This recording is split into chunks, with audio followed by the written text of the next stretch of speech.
Hi, I'm Marin Doyle, and the day my sister announced she was pregnant, my parents acted like she'd performed a miracle. They rewrote their will within a week, erased me, handed her the house, the money, everything.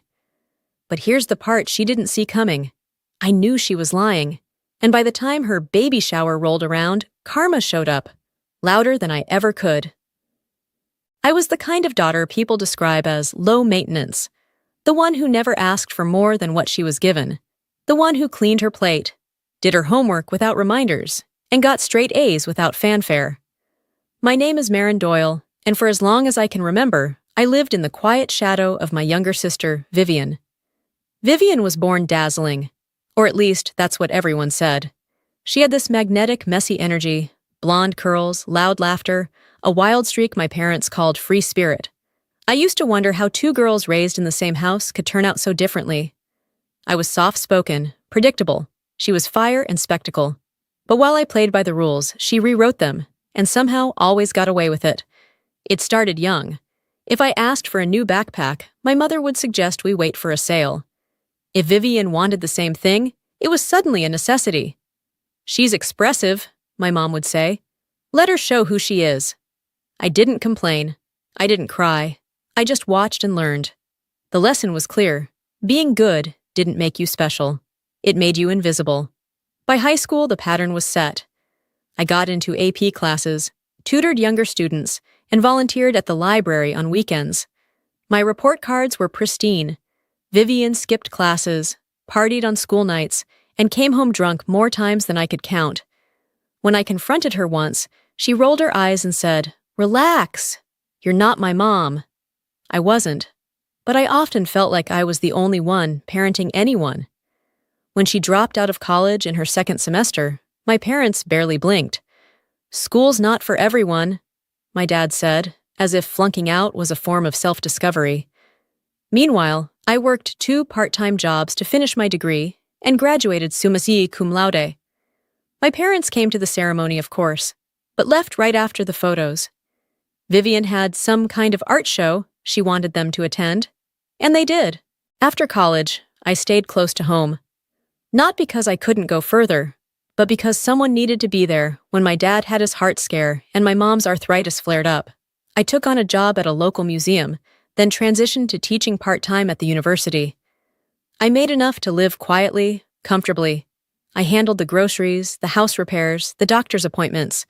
I did it because it was right, because family should show up for each other, because maybe, just maybe, if I kept doing the right thing, eventually, I'd be seen.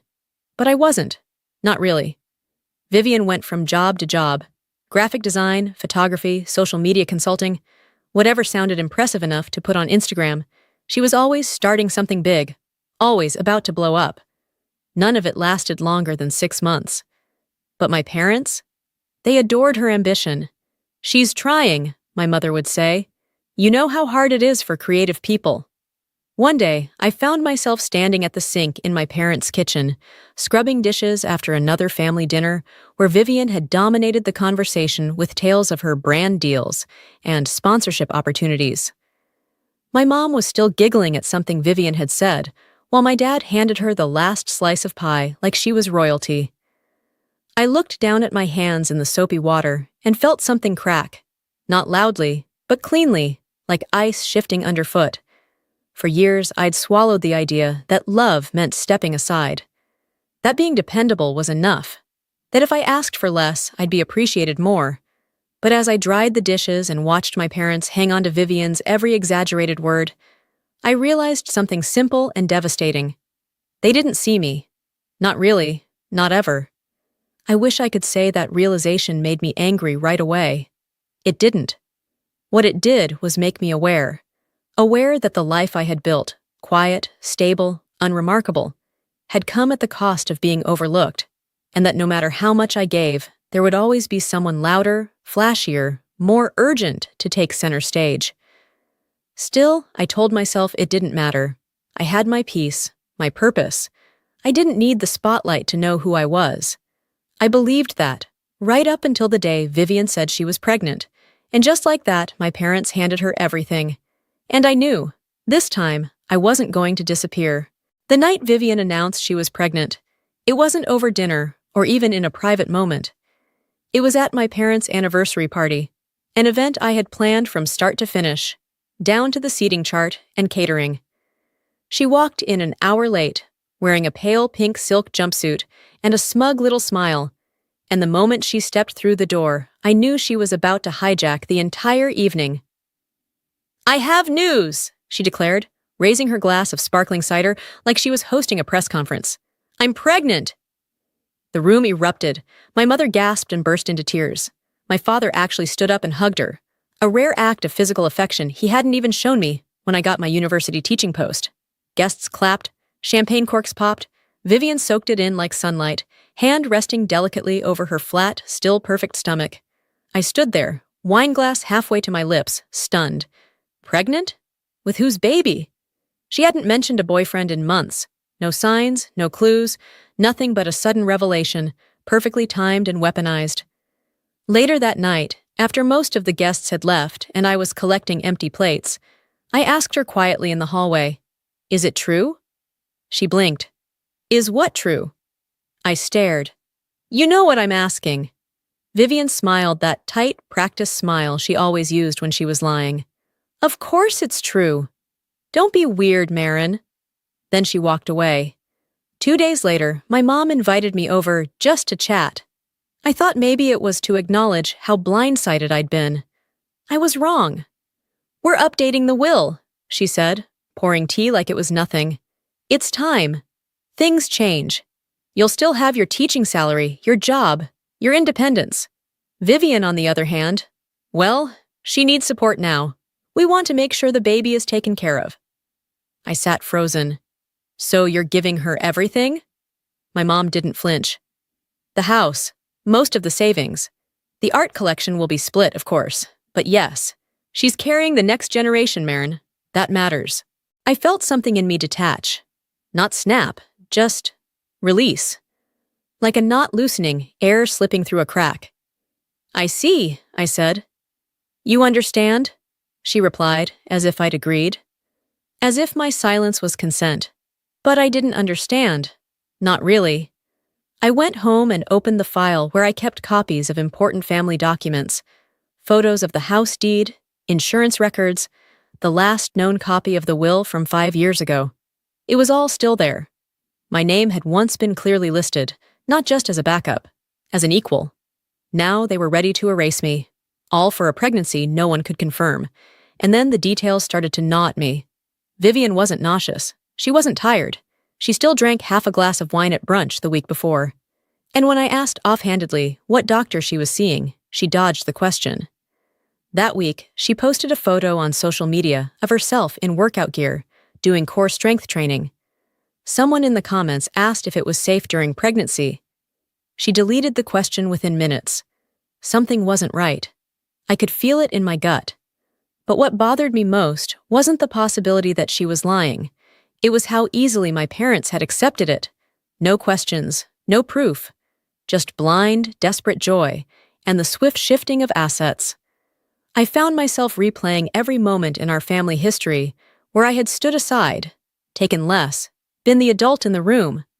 I had believed that being reliable meant something, that it would count. Apparently, it didn't. I wanted to let it go. I wanted to be the bigger person again. But this was different. This was theft, not just of money, but of identity, of my place in the family, of the narrative they were choosing to tell the world.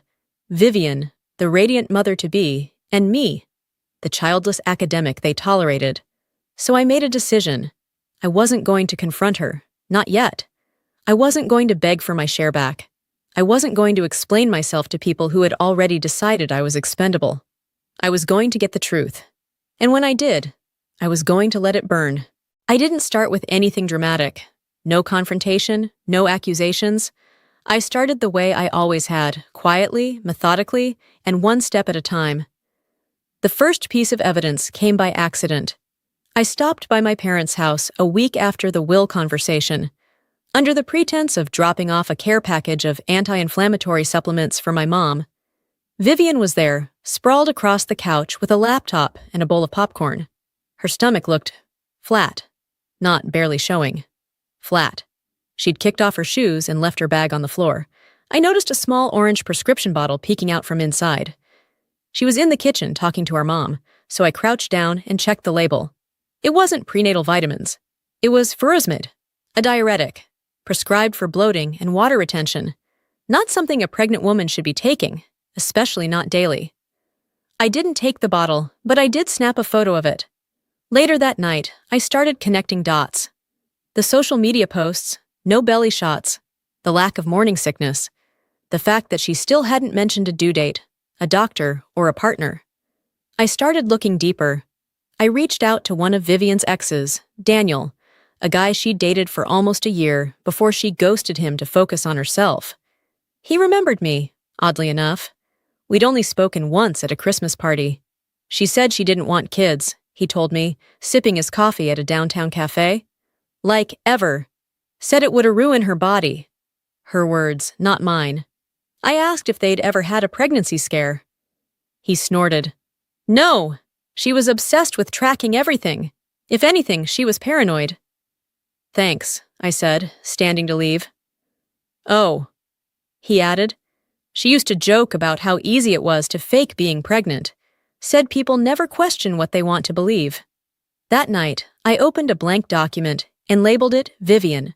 Fabrication timeline. Announcement date, April 2nd.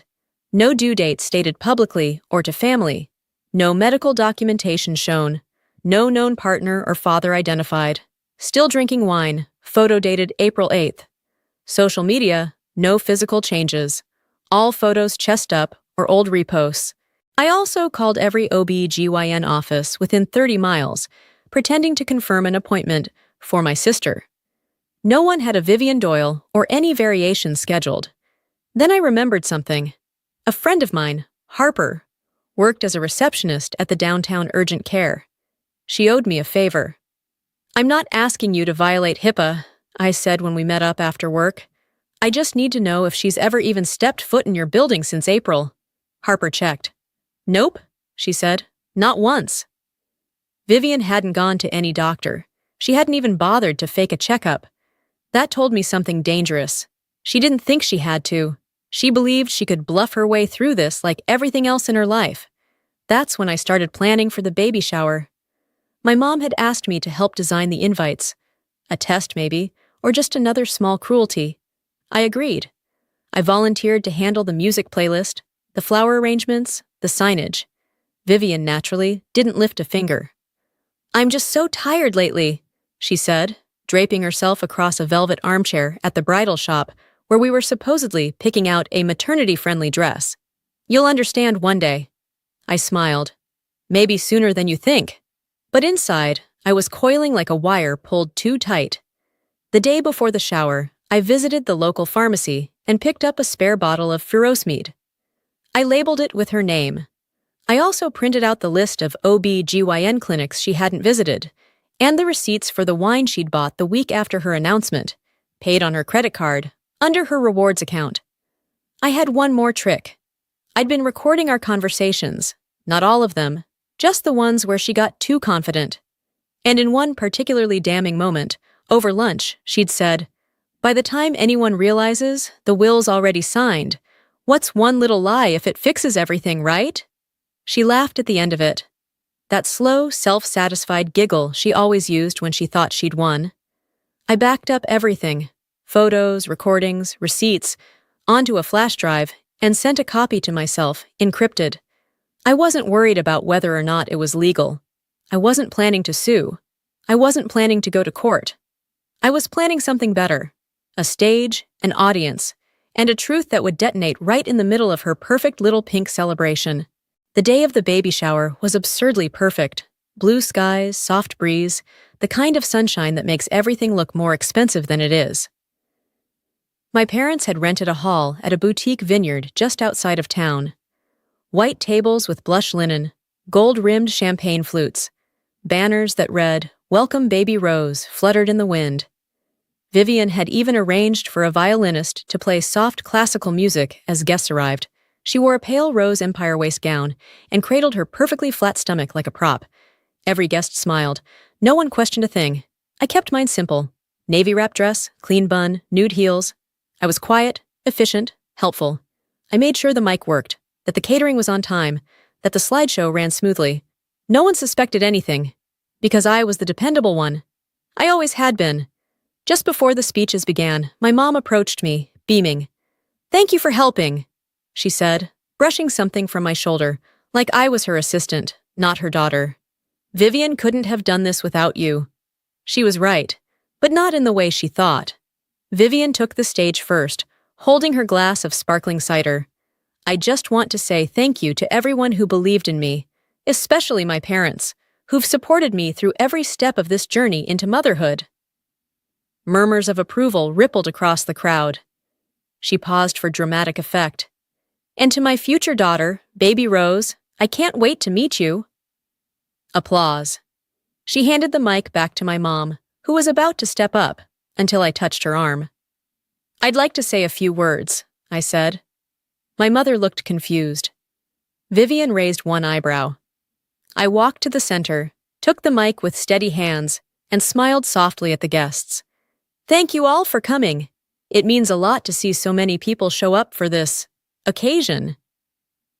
I paused. "And I think it's only fair that we all understand what we're celebrating." I turned toward the projector screen. With one click from my remote, the photo of Vivian's prescription bottle flashed across the display. The room stilled. "That's furosemide," I said. "It's a diuretic, not exactly baby-safe." The next slide showed a wine purchase receipt, time-stamped and signed 3 days after her announcement. Then came a short video. Vivian laughing over brunch, her voice clear. "It's not like I'm actually pregnant. But you lie once, get the will signed, and boom, you're set. I mean, what's family for?" Gasps. Someone dropped a glass. I continued. "There is no baby Rose, no doctor visits, no ultrasounds, just a lie designed to manipulate our parents into changing their will. A lie that almost worked." I looked at my parents. My father's face had gone blank. My mother had her hand over her mouth. "Vivian?" She stood frozen, color drained from her face, her wine glass shaking in her hand. "Vivian," I said, "you can lie to them. You can lie to these people, but you forgot who I am. I don't scream. I don't throw things. I watch. I wait.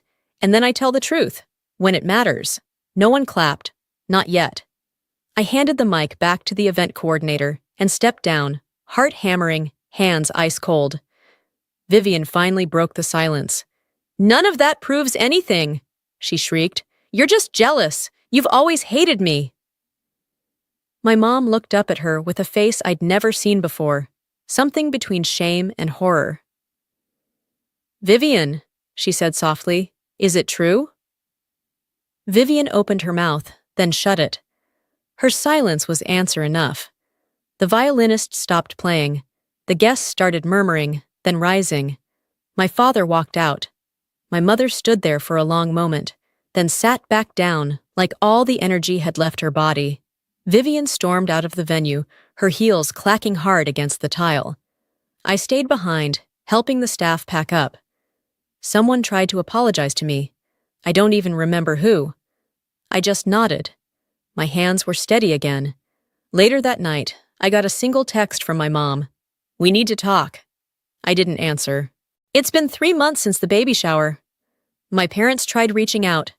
First came the texts, apologies wrapped in excuses, then voicemails, then silence. I didn't respond. Not because I wanted to punish them, but because I finally understood something I should have seen years ago. Their version of love came with conditions. Mine never did. Vivian vanished from social media. Her brand deals evaporated. Last I heard, she moved into a tiny apartment 2 towns over. My parents didn't change the will back. At least, not officially. I don't care if they ever do. It's not about the money anymore. I used the recording, the evidence, the entire ordeal, in a lecture I gave at the university. The topic? Narrative manipulation through personal myth. The students were riveted, and for the first time, I didn't feel erased. I felt seen.